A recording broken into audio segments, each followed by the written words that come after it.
Well, happy Wednesday to everyone. Thank you for joining us for our midweek study in the Hebrew language of God's Word.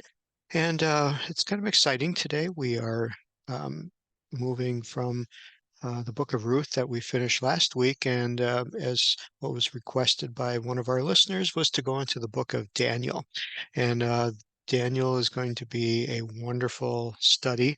And this will be new for me, so I'm going through it just a week ahead of you and try to present what I've learned. Again, don't want to present myself as some um, scholar or anyone like that. What I want to do is show you the resources that I've used that can help guide us. And my goal behind this is to come at it from more of a Jewish background, not so much that I'm wanting to, you know, identify that closely with everything Jewish, but what I'm trying to do is get a feeling for when Jesus and the disciples were on the earth. And the early church, as we find in the book of Acts, started on, their fantastic experience and journey with God. What did they know? What did they feel when things were read that we call the scriptures? And but this was before any of those groupings were put together, before any of the books that we call our Bible today were, the term is used as canonized, before they were brought together and made official, if you will. The early church read everything they could get their hands on, is what my studies show me. And so with that, what were they thinking? How were they identifying with what was read? And so that's my goal behind it. And again, things that we're going to find out today and read through our study of the book of Daniel. I want to be transparent and show you where I get them from. And so the book that I have, I'm showing up here in a little corner image, is the book put out by Socino Press. You'll see that on the screen here, from a used bookstore called Abe Books. And I bought this. I think I paid $10 for it. It has Daniel, Ezra, Nehemiah in it. Really nice little book. It has the Hebrew on one side and the English on the other with a commentary. And my intention will be to scan those and use them for teaching points. But in case you wish to pick up your own here, Abe Books is a great place. It keeps changing, and they're kind of a clearinghouse for many bookstores to sell upon. So this one here comes from United Kingdom. It's $10.47 with $8.87 shipping, and the seller rating is 5 star. And it lists the condition as being good. Here there's one that's $25 with $7 shipping, comes from Canada. Again, a 5 star book rating. I've had good results as long as I choose sellers that are 4 or 5 stars. And this changes all the time. So you might come back tomorrow and find one for $5 with free shipping, which is what I tend to look for. So that is something you can look for. Another one that you might enjoy is a website called artscroll.com, and they tend to have very nicely produced books there. It is the cream of the crop, nice bindings, the gilded lettering. Prices are, as you would expect, a little more expensive, but this one's $27, and it's got Daniel, Ezra, and Nehemiah in it, a nice hardbound, and it would have the commentary, and it's just another fantastic site that I purchase books from. The other thing you can look for is something called the Internet Archive. Not sure how many of you are familiar with it, but it is a place where they will take books that are somewhat older and classical type books, and here they are scanned in, and you can borrow it for an hour. You can subscribe to it and actually download a PDF of this of the books that they have scanned in, and so it gives you history on it. It's another fantastic site if you want to read it on your Kindle device or your iPad. You can get it for free and scan it in. So that's where we're going. And what I want to start with is, what is some history on the book of Daniel?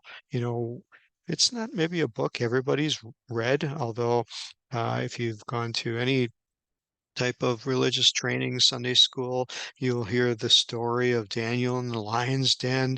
You'll maybe have heard the story of the Hebrew children being thrown into the fiery furnace. You'll have heard the story of the handwriting on the wall where the hand writes it and Daniel translates it. And then if you're into um, uh, somewhat of the end times and studying end time prophecy, Daniel's book will take you there also. But we find that Jesus referenced the book of Daniel, which of course is another step that gives it credibility. There are books that Jesus doesn't reference. It's kind of interesting to look at numerically which books Jesus refers to the most while he's teaching. And you can Google that. I believe the one he refers to most often is the book of Deuteronomy, and second would be the book of Psalms. And so I find that kind of interesting. He also references the book of Genesis, but that's another topic for another study. But Jesus does reference the book of Daniel here, and it's in Matthew chapter 24, verse 15 and Mark chapter 13, verse 14, basically referencing the same topic here. And this is somewhat of end times, the abomination of desolation, which is a mouthful of words that once you say them just creates all kinds of references and word pictures in your mind as to what this could mean. And and we'll get into that when we get to it in the book of Daniel and come back to this reference and try to see if Jesus will help us unpack this a little bit more. Because even in the italics here, it says, "Whosoever readeth, let him understand." So again, some mystical, some things coming up here that we're going to delve into.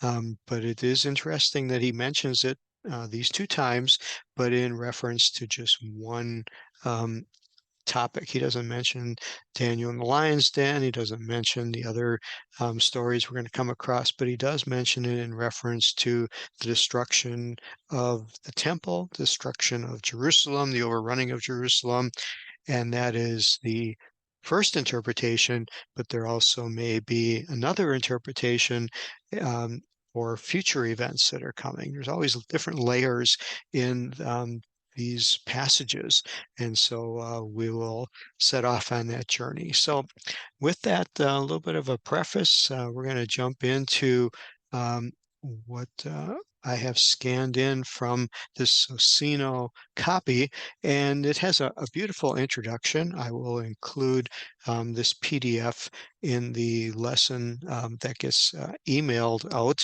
Those of you who are subscribers on YouTube and not receiving my email message, if you want to just send me a message through YouTube, and I will send that file to you. Gladly happy to share any of that.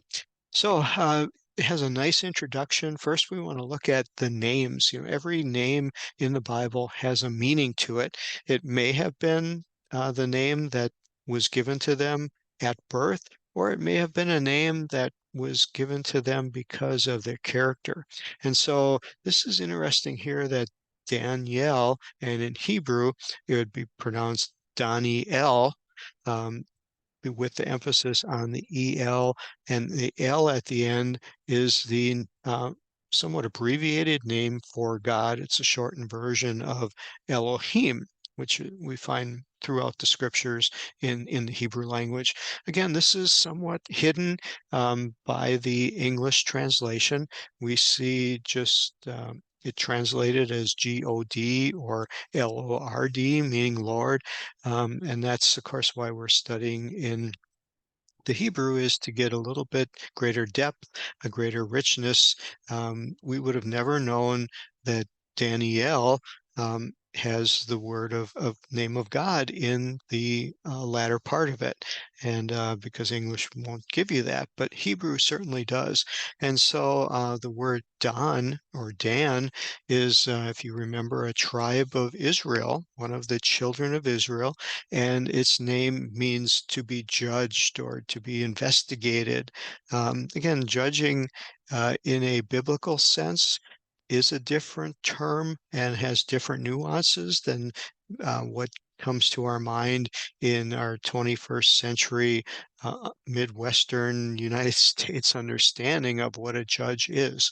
And again, it's a very uh, fantastic study to look at what judgment and all of that entails and what the Hebrew language can tell us about that. It's a much greater expanse of understanding and actually shows God's compassion in a fantastic way, where we don't pick that up in the English. So Daniel means God is judge.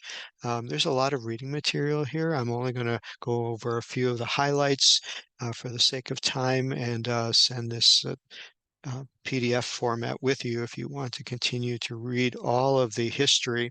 They think Daniel was a boy of about 14 or 15. Others think he was about 10 when he was cap taken captive along with his other companions into the land of Babylon.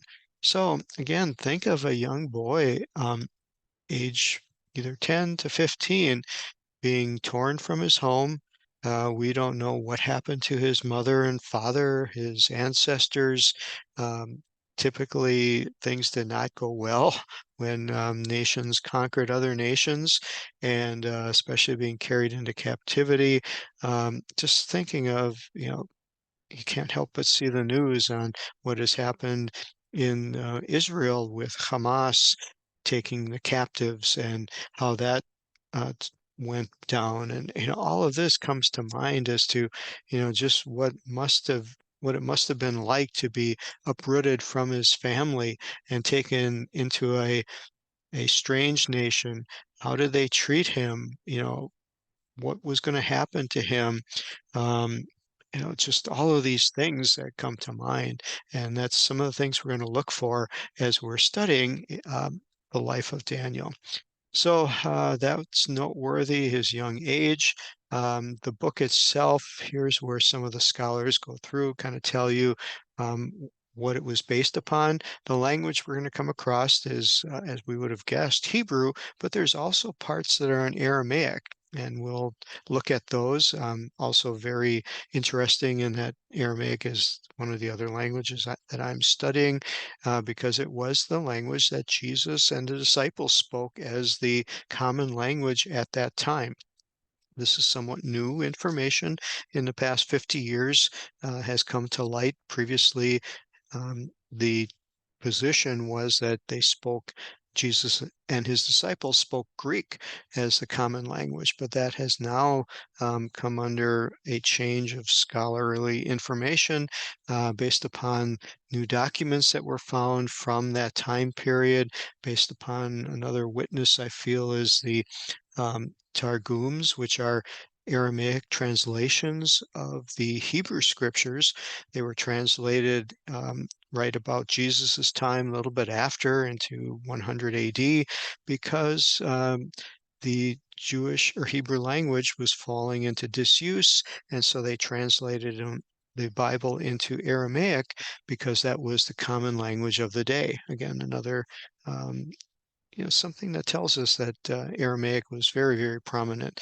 And so as we move on here, it talks about, the different chapters. And first one we'll go into is how they got to Babylon, who Nebuchadnezzar was, Daniel's friends.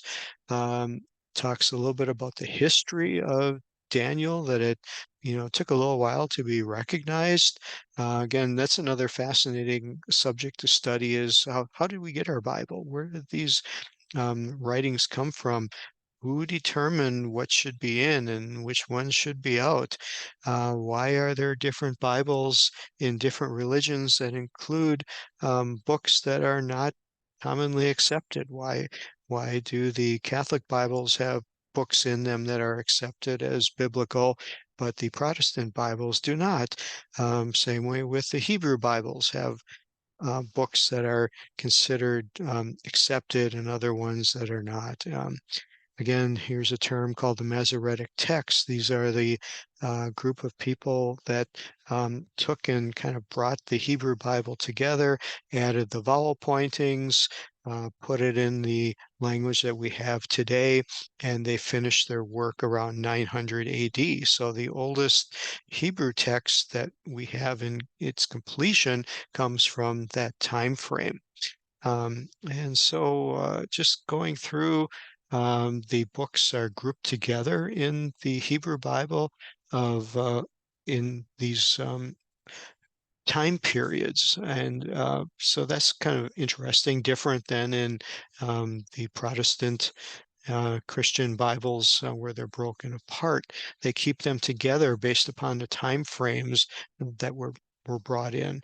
Talks about the unity, literary form. Again, maybe this is a little bit too much for most of you, but one thing it does bring out is the king, Belshazzar, that we're going to read about. They found his name in archaeological findings in what's called the cylinder inscription of the king of Nabonidus. And so it's interesting. I always am encouraged when I find historical documents that prove biblical figures, when archaeology is found. And again, this changes all the time. They're always discovering new things. I read that the findings from archaeology change every 25 years, that the positions change because of new findings and learning more about what is found, and how to interpret it and how to categorize it. So much more here. What we're basically going to find out in the book of Daniel is showing God's providence and how he works in the lives of people, his servants who are in times of danger or temptation, and it shows God's divine plan coming through. And again, this is from a Jewish standpoint, but definitely we agree there. You also find some other things come up about immortality of the soul that are implied in many other biblical books, but in Daniel, it is where we find the doctrine of the resurrection is first brought out, which again would be a reason why Jesus would have maybe referenced it and definitely have known about it and use that and to give it um, uh, substance so that it became a book that we had Jesus not referenced it, maybe it would not have made it into the Christian teachings, and we would have not had this foundation for the resurrection. Also, angels are mentioned in the book of Daniel. Not as familiar in some of the other books, the names that are mentioned, Michael and Gabriel. Um, also found their way into the Christian writings later on. So again, all of this is found as a basis in this book of Daniel. Then here is a little bit of a foreword by the editor. Talks about how this all came about, how it found its way, and what the Jewish commentary that we're going to go through has been referenced to.